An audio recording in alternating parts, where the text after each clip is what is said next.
how we build one of my favorite feeding systems for our poultry here at the Grateful Ambition Homestead.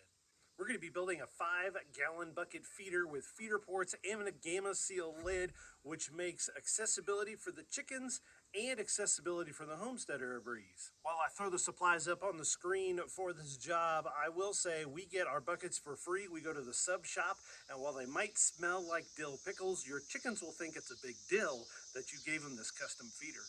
Metal feeders are expensive, and so we switched to the 5-gallon bucket feeder system a long time ago with the upgrade of a gamma lid. You don't have to do that, but if you do, this will cost you around 20 bucks. First, you want to make sure your 5-gallon bucket that you didn't go and buy is nice, clean, and dry, and then we're going to add our feeding ports. Now, you can buy these feeder ports at the farm and home store, but they're way cheaper on Amazon. Sometimes you can get twice as much for the same price than a farm and home store, and the Amazon kits come with a hole saw that fits perfectly for the diameter of your feeder ports. For this build, I will put in 3 to 4 feeder ports, depends on how I like to use them. I like to do at least a minimum of 3, and that gives me a blank face in case I want to scoot this up against the wire or a wall in my poultry runs or my poultry coops. When I get ready to drill my holes for my feeder ports, I want to make sure the outside diameter of these holes are a couple inches above the very base of the bucket, and that will prevent the bottom of the bucket from cracking, and it allows the sausage fingers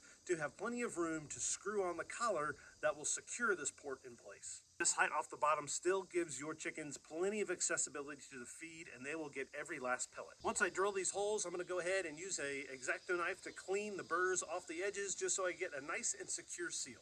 Now, your feeder ports are kind of oddly shaped. They have kind of a cup shape or a dome shape. You want to make sure that dome is up on top so it acts as a cover for your chickens to access the feed underneath. To secure this port in place, you're going to hold it with one hand in the right orientation with the dome facing up. And then you're going to take the typically red, sometimes they're orange collars, and you're going to screw this onto the threads from the inside of the bucket until it's hand tight. After the ports are installed, it's time to add our upgraded lid. I like to push the gamma lid down on one side and then kind of just work my way around.